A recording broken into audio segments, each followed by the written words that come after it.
నేను ఒక private employee madam. నీ కాలేజ్ టైంలో చదువుకునే టైంలో చెరువు పని చేసి ఆ డబ్బులతోనే ఫీజు కట్టించేవాళ్ళం మేడం. ఇప్పుడు చెరువు పనులు అయితే లేవు మేడం. అక్కడ ఉన్నా కానీ కొంతమందికే ఇస్తున్నారు, కొందరికి ఇవ్వట్లేదు మేడం. ఇప్పుడు అంటే మా దృష్టిలో గవర్నమెంట్ జాబ్ అంటే సీఎం క్యాడర్ మేడం. మా ఊర్లో గవర్నమెంట్ జాబ్ ఉండి సీఎం లా చూస్తారు మేడం. నిజంగానే ఎందుకంటే మాది ఒక పల్లెటూరు. అయితే ప్రతి కుర్రోడు కూడా ఏమని చెప్తారంటే మేడం, చెరువు పనికి వెళ్తే నేను గవర్నమెంట్ జాబ్కి వెళ్తానని చెప్తారు మేడం.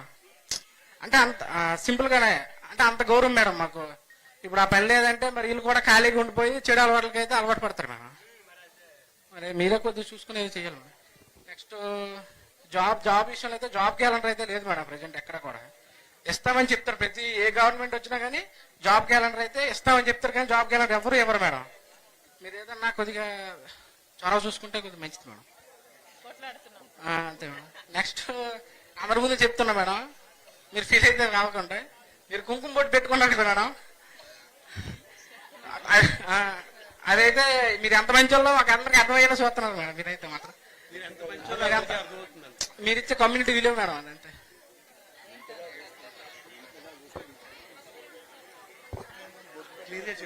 అంటే అదే మీరు పర్సనల్ గా తీసుకోవద్దు అంటే మేడం. ఎందుకు పెట్టుకోకూడదు? ఇది ఏమన్నా హిందువులే పెట్టుకోవాలని ఏమన్నా ఉందా రూలు?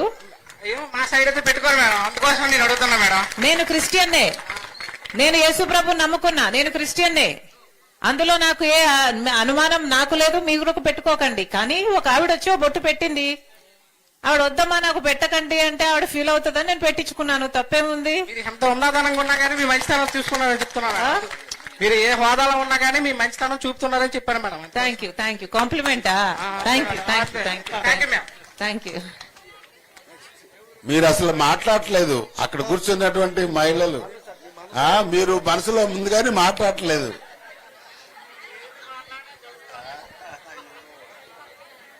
సరేమ్మా, రైట్. ఆమె ఒక్కరే అందరితో వద్దంటుంది.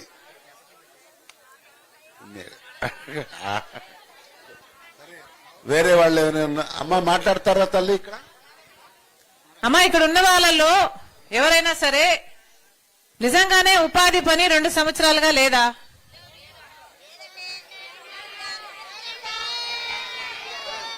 లేదా మేడం గారండి, నిరుడు 4 నెలలకు ఇచ్చారండి పని. ఇప్పుడు వరకు మరి పని లేదు.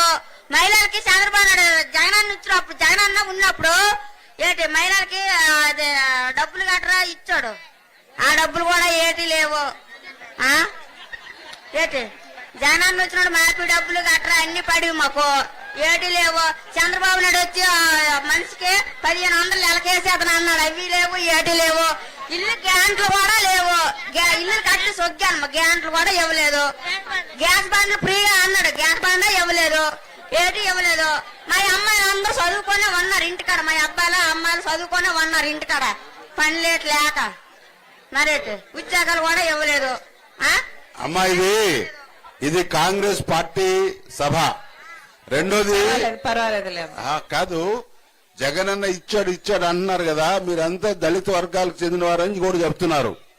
మొత్తం దళితులకున్న 28 స్కీములు జగన్ తీసిపడేస్తాడు. మీకేమైనా తెలుసా అది? అరే వచ్చేవి కానీ అప్పులు చేసి ఇచ్చాడా? నువ్వే కట్టాలి రేపు.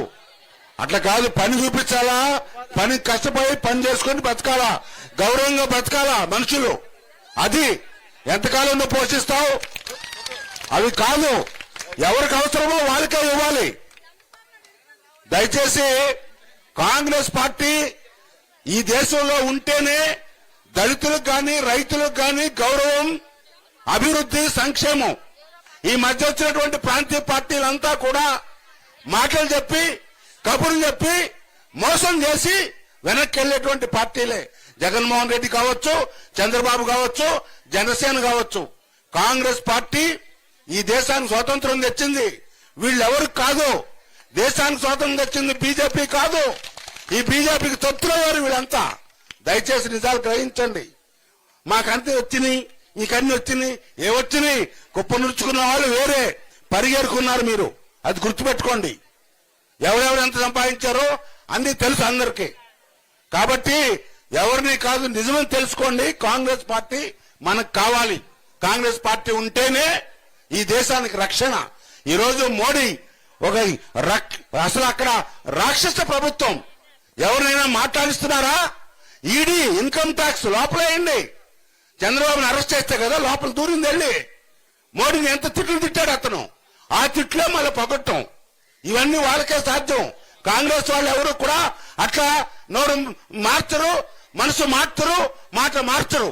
అదే రాజశేఖర రెడ్డి గారు కాంగ్రెస్ వాది, కాంగ్రెస్ పార్టీ నాయకుడు. వీళ్ళెవరూ కాదు. దయచేసి అది గమనించుకొని కాంగ్రెస్ పార్టీకి మీరు మళ్లీ ఓటేయండి. మేమందరం వచ్చి ఈ సమస్యలన్నీ తీర్చేదానికి ప్రయత్నం చేస్తాం. తీరుస్తామని చెప్పటలా, తీర్చడానికి ప్రయత్నం చేస్తాం, చిత్తశుద్ధితో చేస్తాం. ఈ 75 సంవత్సరాల్లో ఇందిరమ్మ ఇల్లు ఇచ్చింది, ఇందిరమ్మ స్థలాలు ఇచ్చింది. ఉన్న స్థలాలు లాక్కుంటున్నారు కానీ వీళ్ళు ఎవరైనా ఒక సెంట్ ఇచ్చారాయా? అది చెప్పండి. స్టీల్ ప్లాంట్ అమ్ముతున్నాడు మోడీ. ఇందిరాగాంధీ తీసుకొచ్చి స్టీల్ ప్లాంట్ తీసుకొచ్చింది. మేమంతా జైలుకి వెళ్ళాం. ఈ రోజు ఎవరు మీకు అబద్ధాలు చెప్తారు కానీ అది అమ్మటం మొదలేశారు. ఇవన్నీ కూడా నిజాలు. మోసం, దగ. వీళ్ళందరూ ఆస్తులు కాజేసి ఇసుక అమ్ముకునేవాడు, సారాయి అమ్ముకునేవాడు వీళ్ళ నాయకులు. మట్టి అమ్ముకునేవాళ్ళు, ఖనిజాలు అమ్ముకునేవాళ్ళు, పేదల బియ్యం అమ్ముకుని మీ రక్తం అంతా కూడా పోగు చేసుకుని డబ్బు చేసుకుంటున్నారు. మళ్ళా 500 ఇస్తే వాళ్ళు వెనకాల పోయి మీరు ఓని ఓట్లేసేటువంటి తయారయ్యారు. అది కూడా వద్దు. మీ జీవితాలు 500 కోసం అమ్ముకోవద్దు. ఇవి గమనించండి. నేను మీలాగానే చదువుకొని ఐఏఎస్ అయ్యి, ఐపీఎస్ అయ్యి, కలెక్టర్ గా పనిచేసి 70,000 ఎకరాలు ఈ చేత్తో పట్టాలు ఇచ్చాను. ఇదంతా నిజాలు. కాంగ్రెస్ వాళ్లే నిజమైనటువంటి పని చేసేటువంటి వాళ్ళు. కాబట్టి వాళ్ళు చేశారు, ఈ చేశారు, అన్ని వచ్చినాయి. జగన్ వచ్చాడు, చంద్రబాబు వచ్చాడు. ఇవన్నీ కబుర్లు చెప్పొద్దు. కాంగ్రెస్ పార్టీకే ఓట్లేయండి. కాంగ్రెస్ పార్టీని ఆదరించండి. పేదలకు కాంగ్రెస్ పార్టీ రక్ష. గుర్తు తెచ్చుకోండి. రే మీరందరూ భవిష్యత్తున్న పిల్లలు బాగా చదువుకోండి, అందరూ ఉద్యోగాలు వస్తాయి. ఓకే, నేను ఎక్కువ మాట్లాడదలుచుకోలేదు.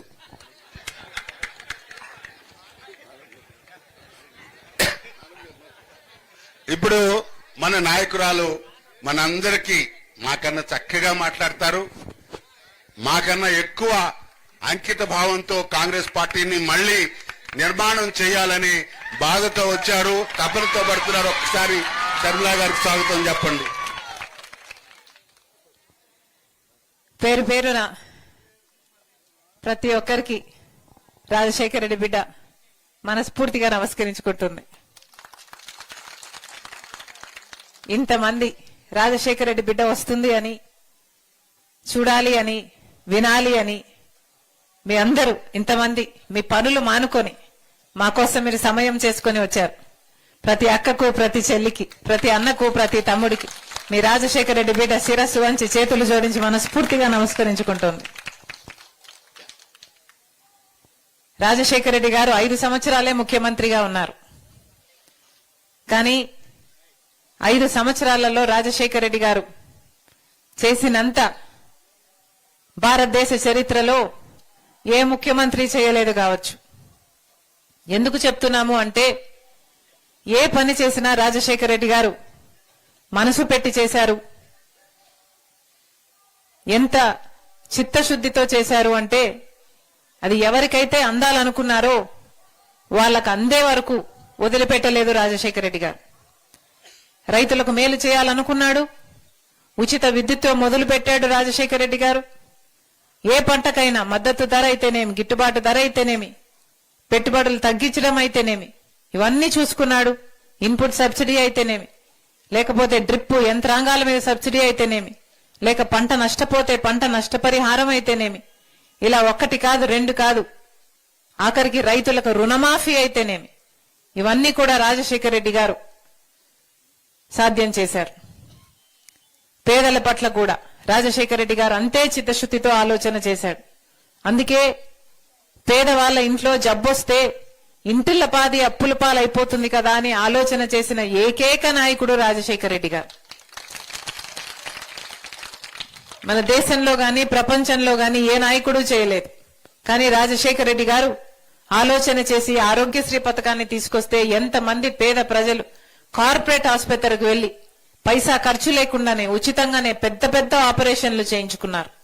అలాగే ఫీజు రీయింబర్స్మెంట్ కూడా రాజశేఖర రెడ్డి గారు పేద బిడ్డలు చదువుకోకపోతే ఆ కుటుంబాలు పేదరికం నుంచి పైకి రావు అని ఆలోచన చేసి ఫీజు రీయింబర్స్మెంట్ చేస్తే ఎంతమంది పేద బిడ్డలు డాక్టర్లు, ఇంజనీర్లు, ఎంబీఏలు, ఎంసీఏలు పైసా ఖర్చు లేకుండానే చదువుకున్నారు. ఈ రోజు వరకు కూడా లక్షణంగా ఉద్యోగాలు చేసుకుంటున్నారు. ఇలా ఏ పథకం చేసినా రాజశేఖర రెడ్డి గారు పేదల గురించి, ప్రజల గురించి ఆలోచన చేశాడు. లక్షల కొద్ది, అసలు దేశంలోనే ఎక్కడ ఏ ప్రభుత్వము అన్ని లక్షలు కట్టలేదు. 46 లక్షల ఇందిరమ్మ ఇల్లులు పేదల కోసం కట్టి చూపాడు రాజశేఖర రెడ్డి గారు. అలా ఈ మహిళలకు రుణాల